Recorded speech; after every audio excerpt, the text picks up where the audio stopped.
नमस्कार,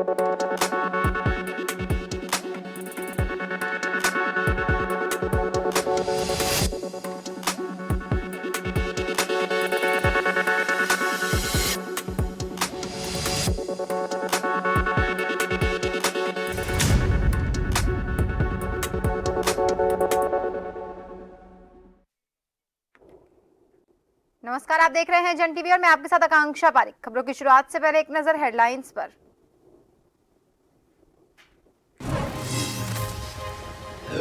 देहरादून में आज से 2 दिवसीय ग्लोबल इन्वेस्टर समिट कार्यक्रम में पहुंचे पीएम मोदी। धामी सरकार ने 2.5 लाख करोड़ के निवेश के लक्ष्य को किया हासिल।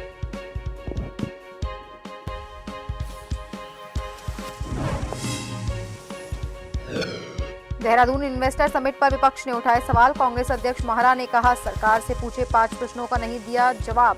2024 के चुनावों को प्रभावित करने की कोशिश।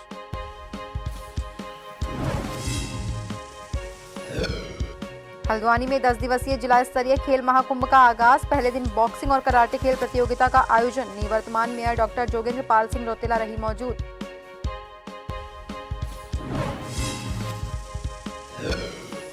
कई महीनों से भूस्खलन और दरार का दंश झेल रहा पगनो गांव। ग्रामीणों में दहशत का माहौल। बच्चे पंचायती भवन में पढ़ने के लिए मजबूर।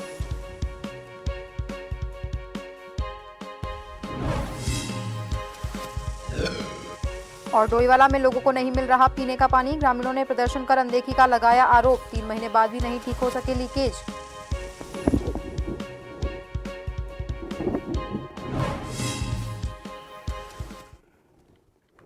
शादी करना हमारे देश के धन्ना सेठों के लिए फैशन बन गया है। मैं देशों के धन्ना सेठों को कहना चाहता हूं, जब जोड़े ईश्वर बना रहा है तो जोड़ा अपने जीवन की यात्रा उस ईश्वर के चरणों में आने के बजाय विदेश में जाकर क्यों करता है। मैं चाहता हूं देश के नौजवानों को मेक इन इंडिया की तरह वेड इन इंडिया मूवमेंट चलाना चाहिए। प्रधानमंत्री नरेंद्र मोदी ने शुक्रवार को देहरादून में उत्तराखंड ग्लोबल इन्वेस्टर समिट 2023 के इनॉग्रेशन के मौके पर यह बात कही। ये समिट 9 दिसंबर तक चलेगी।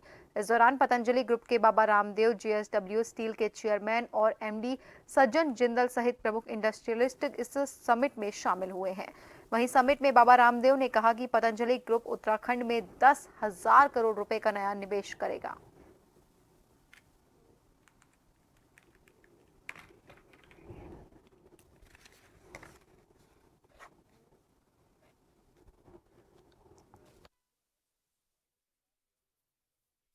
कि 21वीं सदी का ये तीसरा दशक उत्तराखंड का दशक है।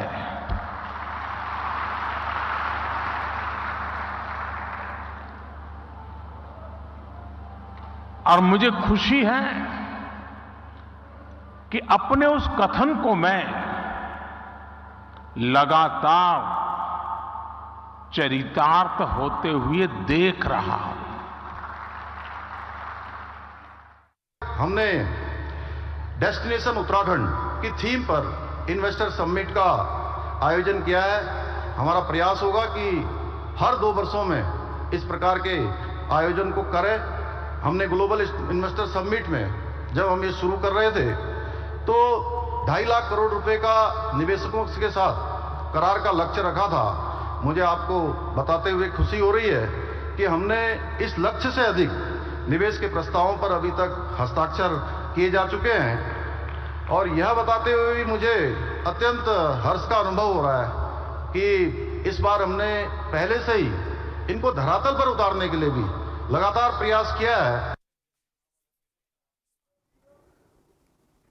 पीएम नरेंद्र मोदी ने उत्तराखंड की राजधानी देहरादून में ग्लोबल इन्वेस्टर समिट 2023 का उद्घाटन किया। इसके साथ ही अपने संबोधन के दौरान प्रधानमंत्री ने निवेशकों को उत्तराखंड में आमंत्रित किया और कहा कि डबल इंजन के सरकार में उत्तराखंड विकसित हो रहा है और उत्तराखंड में चारों तरफ विकास दिखाई दे रहा है। पेश है देहरादून से संवाददाता हिमांशु बरमौला की ये रिपोर्ट।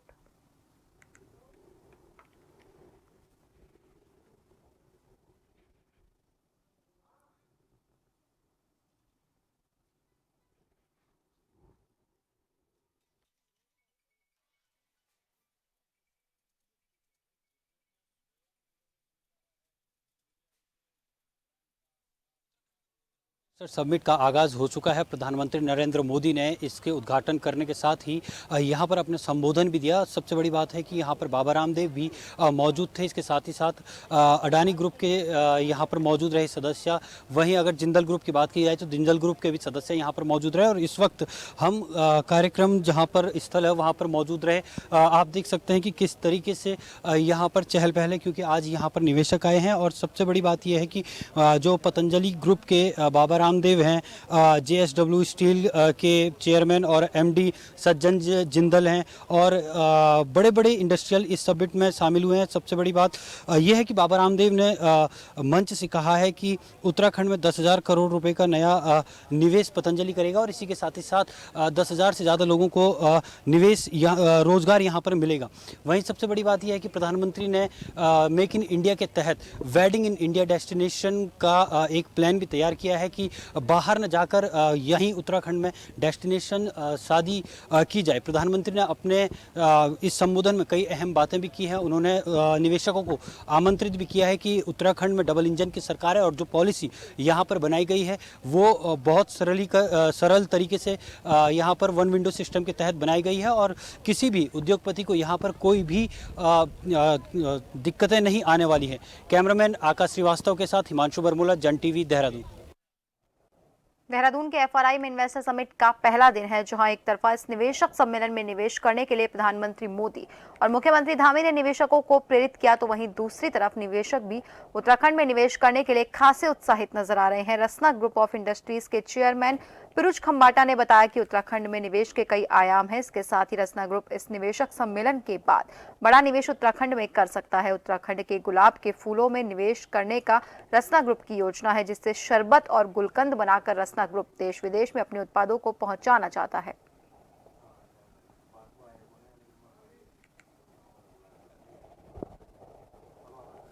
उत्तराखंड ने जो प्रोग्रेस किया है वो बहुत ज़्यादा है, मैं देख रहा हूँ। पहले जो उत्तराखंड का प्रोग्रेस होता था वो खाली टैक्स ब्रेक के माध्यम होता था, आदमी यूनिट लगा देता था, टैक्स का फायदा है। आज जो हो रहा है वो एक रियल फायदा हो रहा है। आदमी एंटीबायोटिक पे नहीं जी सकता है, टैक्स ब्रेक एंटीबायोटिक है। जो यहाँ ग्राउंड लेवल जो infrastructure, ground level policies, opportunities लोगों को दिख रही है, लोग आ रहे हैं, नेचुरली लोग आ रहे हैं। और माने लक्सर कोतवाली पुलिस ने 24 घंटे के भीतर एक शातिर चोर को गिरफ्तार किया। आपको बता दें कि चोर ने लक्सर से कार चुराई थी, जिसको पुलिस ने यूपी के बुलंदशहर से गिरफ्तार किया।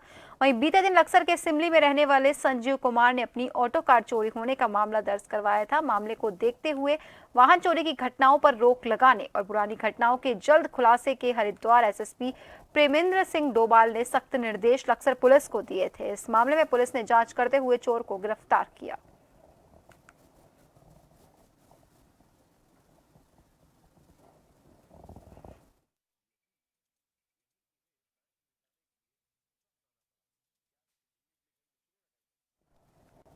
भगवानपुर में राजपूत समाज ने राजस्थान प्रशासन का पुतला दहन कर राष्ट्रपति के नाम ज्ञापन दिया। आपको बता दें कि राजपूत समाज के कुछ लोग भगवानपुर कृषि मंडी समिति में इकट्ठा हुए और वहीं से नारेबाजी करते हुए पैदल भगवानपुर तहसील पहुंचे, जहां पर राजस्थान प्रशासन का पुतला फूंका और नारेबाजी की। इसी बीच मंडावर निवासी प्रवीण राणा ने बताया कि करनी सेना के अध्यक्ष सुखदेव सिंह गोगामेडी की 5 दिसंबर को अज्ञात लोगों द्वारा गोली मारकर हत्या कर दी गई थी। इसके मद्देनजर ये प्रदर्शन किया गया। हमारी तो यही मांग है कि हमारी जो करनी सेना के राष्ट्राध्यक्ष पूरे देश के राजपूतों के बहुत पूरे सर्वा पूरे देश में सुखदेव जी गोगामाडी जी का जो मर्डर कर दिया गया है, उसमें आक्रोश है हमारे पूरे समाज में। उसके लिए हमने यहाँ यह ज्ञापन दिया है। ये भी तो हमारी अंगड़ाई है, धीरे धीरे जागरूक कराया जाए। प्रशासन भी यानी पूरे देश में राजपूत समाज एकजुट होकर सड़कों पर काम करेगा। राजपूत समाज के द्वारा जो ज्ञापन दिया गया उस पर कोई सुरेंद्र सिंह गोगामाडी की हत्या की गई है, उसके संबंध में है, जो प्राप्त कर हम उसको भिजवा रहे हैं। किसके नाम ज्ञापन दिया गया? महामहिम राष्ट्रपति महोदय। युवा कल्याण विभाग के सौजन्य से लोहाघाट के जीआईसी खेल मैदान में चल रही 4 दिवसीय खेल महाकुंभ प्रतियोगिता का शुक्रवार को एसडीएम लोहाघाट रिंकू बिष्ट ने समापन किया। एसडीएम ने कहा, राज्य सरकार की दूरस्थ क्षेत्र की खेल प्रतिभाओं को आगे लाने के लिए एक महत्वपूर्ण योजना है। इस दौरान उन्होंने सभी खिलाड़ियों से पूरे दमखम के साथ प्रतियोगिता में हिस्सा लेने को कहा।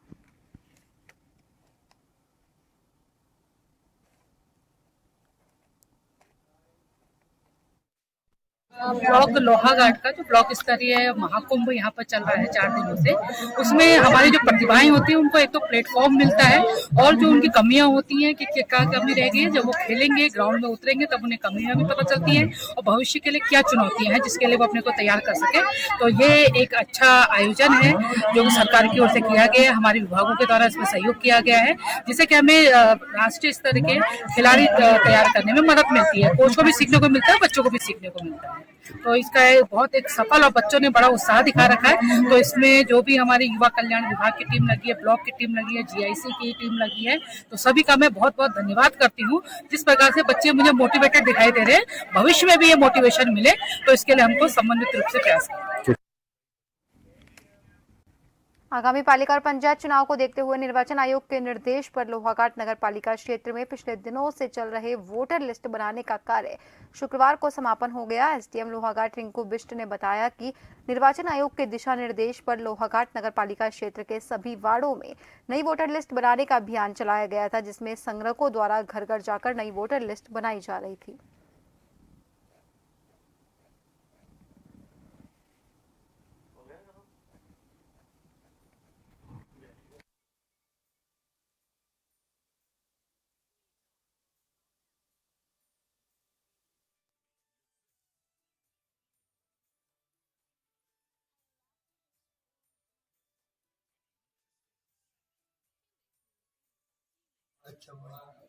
आज जो नगर पंचायत नगर पालिका लोहाघाट का मतदाता सूची का कार्य चल रहा था वो आज पूर्ण हो गया। इसके एक शासन से डेडलाइन आई थी तो उसका कार्य पूर्ण कर लिया गया। इसमें मेरे द्वारा संगणकों की और पर्यवेक्षकों की बैठक ली गई है कि किसी भी मतदाता का नाम ना छूटा हो।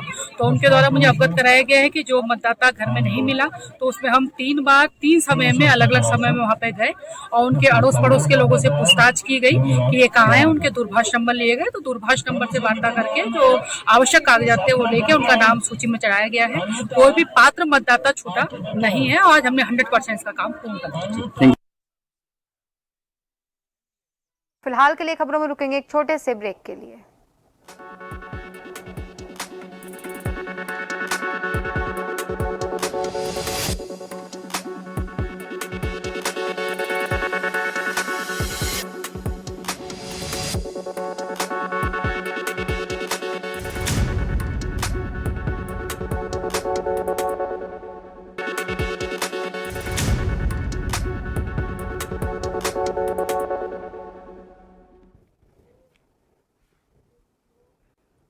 ब्रेक के बाद एक बार फिर से आप सभी का स्वागत है। बढ़ते हैं अगली खबर की ओर। डोईवाला नगर पंचायत के वार्ड नंबर 17 चांदबारी में स्थानीय ग्रामीणों ने प्रदर्शन कर क्षेत्र की अनदेखी का आरोप लगाया। आपको बता दें कि लंबे समय से पेयजल पाइपलाइन लीकेज होने के चलते ग्रामीणों को पीने के लिए पानी उपलब्ध नहीं हो पा रहा, जिसको लेकर ग्रामीणों का गुस्सा फूट पड़ा और ग्रामीणों ने जल संस्थान के खिलाफ नारेबाजी कर रोष जताया। ग्रामीणों का कहना है कि 3 महीने पहले जल संस्थान को इस लीकेज पाइपलाइन से अवगत करवाया गया था और जल संस्थान ने इसको सही करवाने की बात कही थी, लेकिन 3 महीने बीतने के बाद भी आज तक जल संस्थान ने इस लीकेज को ठीक नहीं करवाया।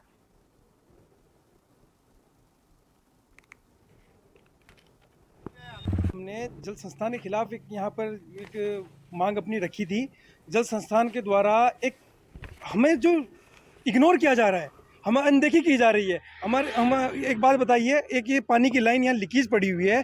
पिछले 3 महीने से लगातार मैं मांग कर रहा हूँ कि उसको दुरुस्त किया जाए, लेकिन सरकार की जो हमारा जल संस्थान है उसके कान में बिल्कुल जूं नहीं रेंग रही है और यहाँ हमें पीने के पानी में कीड़े और मिट्टी और काई इत्यादि जो है हमारे पानी में आ रही है। मैं लगातार उसकी मांग कर रहा हूँ। मैंने 6/9/2023 को भी जो है ज्ञापन जो है अपने जल संस्थान जेई साहब को दिया था। उसके बाद जो 28/11 को फिर मैंने पुनः उसका जब एक ज्ञापन दिया तो अभी तक भी उसके बाद मैं कंटिन्यू उनको फ़ोन कर रहा हूँ, लगातार फ़ोन कर रहा हूँ। मैंने कहा सर आप हमारी इस लाइन को दुरुस्त कर दीजिए। यहाँ नाली की तरफ पानी बह रहा है, जैसे नाली में पानी बहता है ऐसे यहाँ पानी बह रहा है, लेकिन यह है इनको रोज़ आश्वासन दे रहे हैं, केवल एक आश्वासन दिया जा रहा है समस्या हमारी सड़क की, बिजली की और पानी की, और सड़क पूरी टूटी हुई है।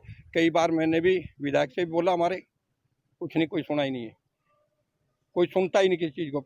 17 नंबर वार्ड है हमारा। सड़कों की भी समस्या है, सड़कों की पूरी सारी समस्या, पानी भरता है बरसात में भी। अब भी ये सारा देखो ना, रोड पर जाने लायक नहीं, आप पैदल नहीं चल सकते, है ही नहीं, पानी ही नहीं आता उसमें। सुबह शाम मोटर चलाते तब भी पानी नहीं आता, एक घर में जाता दूसरे में जाता नहीं, सारे परेशान, पूरा मोहल्ला परेशान है।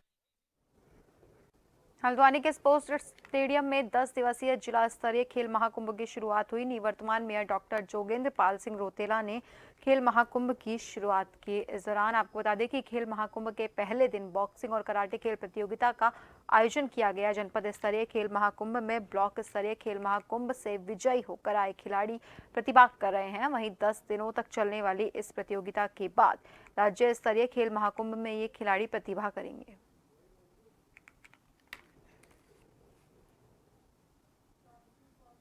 खेल महोत्सव 2023 की जनपद स्तरीय प्रतियोगिता का आज शुभारंभ था।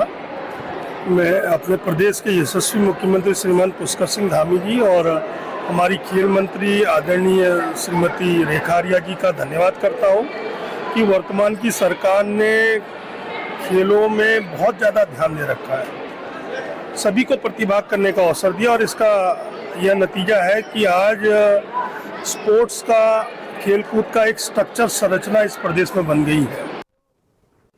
सितारगंज में पावर हाउस के पास देर रात एक बाइक अनियंत्रित होकर खंबे से टकरा गई और ये टक्कर इतनी भीषण थी कि गाड़ी चालक गंभीर रूप से घायल हो गया। वहीं घायल व्यक्ति को 108 द्वारा सामुदायिक स्वास्थ्य केंद्र सितारगंज ले जाया गया, जहां डॉक्टर्स ने प्राथमिक उपचार के बाद व्यक्ति की हालत नाजुक देते हुए उसे हायर सेंटर रेफर कर दिया।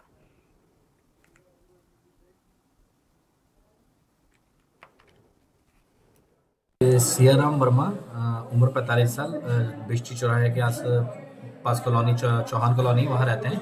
ये खंबे से इनकी बाइक टकराई जिसमें इनको सर की चोट आई है और नाक कान गले से ब्लीडिंग हो रही है, जिसके चलते हम इन्हें प्राइमरी उपचार के बाद हायर सेंटर में रेफर करेंगे।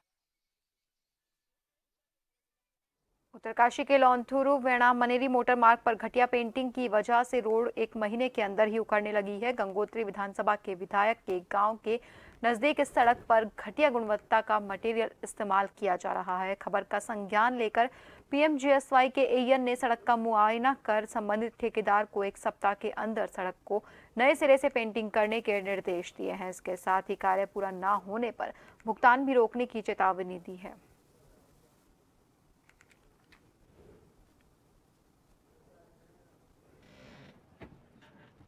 फिलहाल के लिए हमने वहाँ पर उसको जो मटेरियल वहाँ पर लूज मटेरियल था उसको हमने स्क्रैप कर दिया गया है और हम उसको नेक्स्ट 3-4 दिन में हम उसमें जो एक्सपर्ट हैं, जो बिटुमेन कोल्ड मिक्स एक्सपर्ट है, वो हमने बुला दिए हैं। वो वहाँ पर उसको रैपिड से उसको करके उसको उस पोर्शन को उसमें सुधार कर देंगे, उस पोर्शन को। इसमें जो नुकसान हुआ उसका कौन ठेकेदार भरपाई करेगा, विभाग भरपाई करेगा? नहीं, इसको हमारे कॉन्ट्रैक्टर से हमारी बात हो गई है, वो अभी उसमें डीएलपी में है, वो डीएलपी में उस काम को सही करेंगे। वो उसका अभी डीएलपी रहता है, अभी ऑनगोइंग वर्क है, तो वो उसको अभी 10-15 दिनों में उसको पोर्शन को उसमें सुधारीकरण कार्य कर दिया जाएगा उसमें।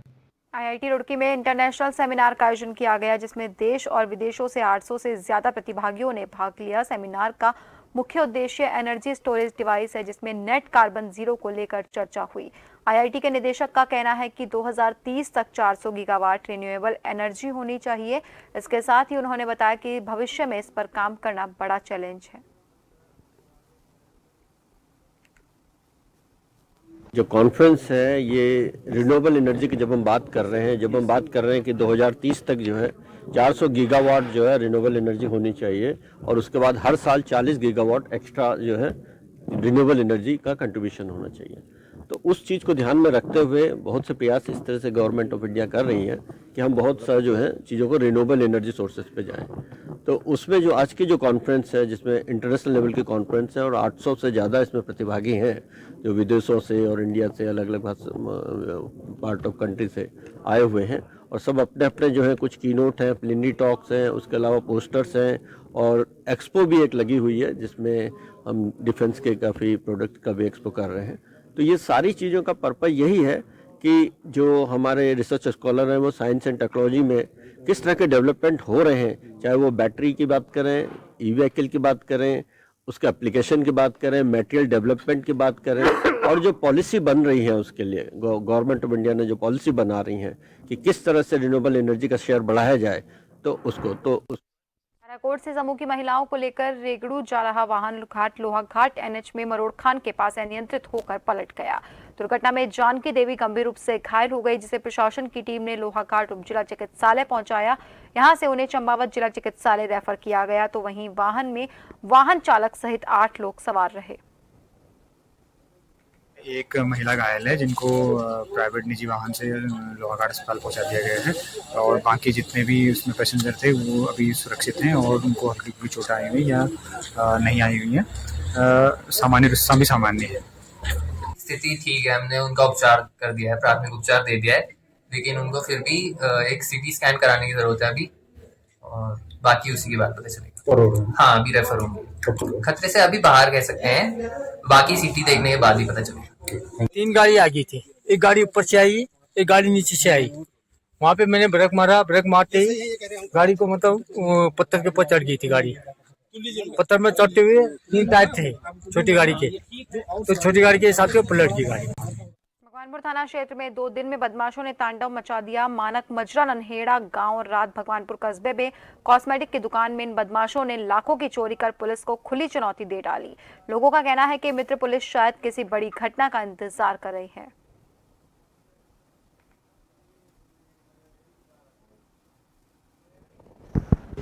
जी हम तो सो रहे थे पड़े हुए, और वो आके कोई घर में लोक पड़ा है, उसका अलमारी के लोक मत काट कर सारी टुम्मा ले गए। बहुत तुम्हारी है यहाँ से। अच्छा, क्या क्या सामान था?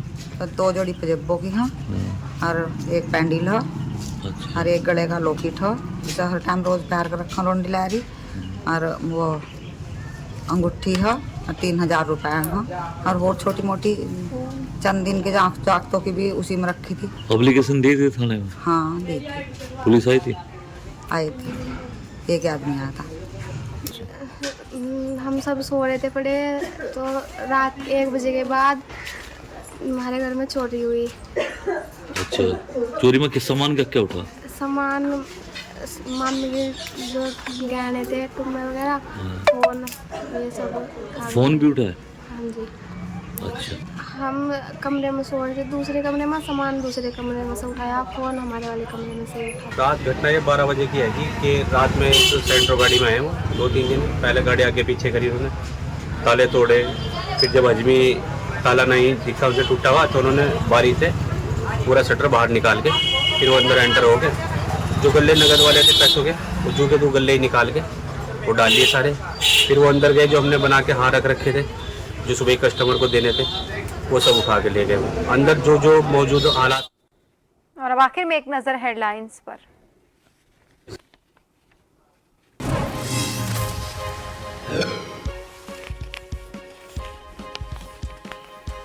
उत्तराखंड में ग्लोबल इन्वेस्टर समिट का हुआ आगाज। आपको बता दें कि कार्यक्रम में पहुंचे पीएम मोदी। धामी सरकार ने 2.5 लाख करोड़ के निवेश के लक्ष्य को किया हासिल। देहरादून इन्वेस्टर समिट पर विपक्ष ने उठाए सवाल। कांग्रेस अध्यक्ष महारा ने कहा, सरकार से पूछे 5 प्रश्नों का नहीं दिया गया जवाब। 2024 के चुनावों को प्रभावित करने की कोशिश।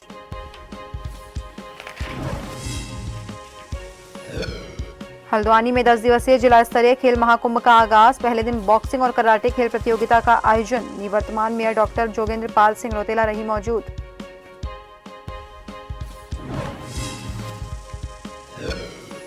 कई महीनों से भूस्खलन और दरार का दंश झेल रहा पगनो गांव। ग्रामीणों में दहशत का माहौल। बच्चे पंचायती भवन में पढ़ने के लिए मजबूर।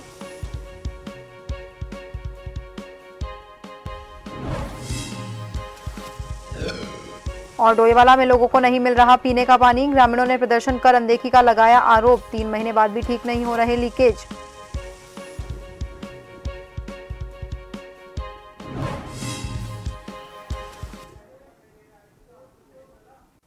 और फिलहाल के लिए खबरों में बस इतना ही। बने रहिए जन टीवी के साथ। नमस्कार।